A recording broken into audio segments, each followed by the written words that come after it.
Good morning.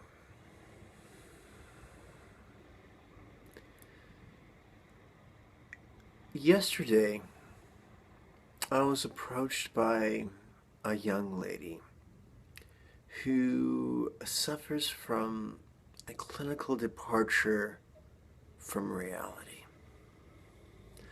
What is it that separates normal everyday folk from those that are, for want of a better term, insane?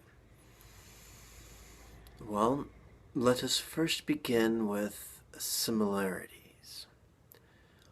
All of us notice what's going on in our environment. We notice what's going on in our body. We notice what's going on in our emotions. We notice what's going on in our mind.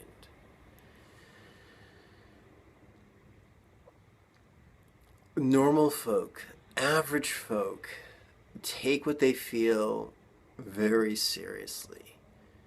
Instead of saying, well, I seem to be experiencing this, or I seem to be feeling that, or it looks like this is what's going on, they become rigid and say, this is what's going on. And all of a sudden, the malleability of possibility solidifies into a prison cell. And that's normal folk. The difference between normal folk and the insane is that, quite frankly,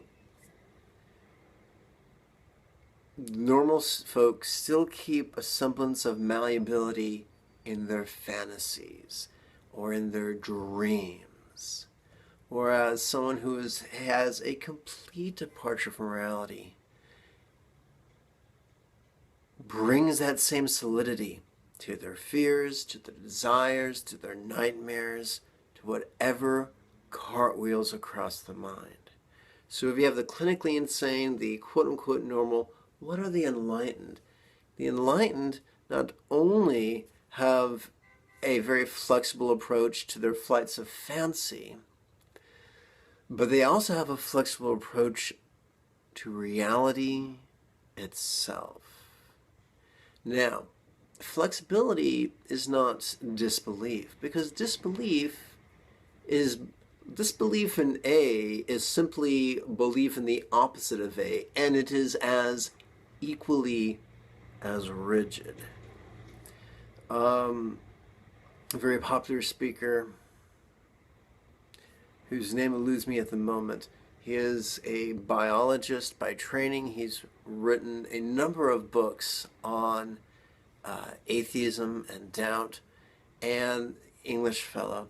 And one of my favorite quotes, and I'm going to brutalize the quote, is that on a scale from 0 to 7, in his certainty that there is no God, he can only give that certitude a 6 because he felt that intellectual integrity requires uncertainty.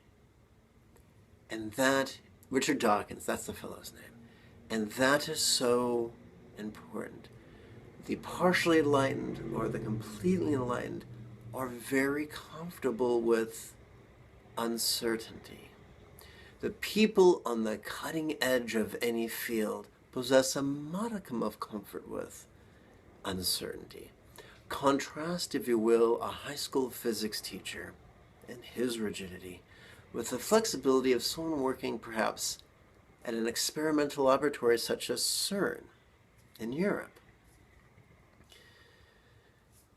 Great minds are flexible minds. Small minds are rigid.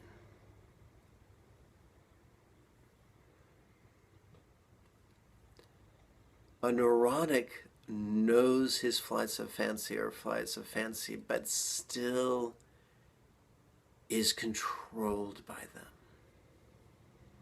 A schizophrenic does not. We can move from insanity to sanity and from sanity to enlightenment through the loosening up, if you will, of our assumptions. Buddha's primary tool for that was noticing, relaxing, and loving. You can learn more with the free materials below the video. All you gotta do is find the button that reads Show More, give that bad boy a click. I'll see you on the Sunday series of free weekly webinars that begin December 6th. May you and yours be healthy and happy. Bye-bye now.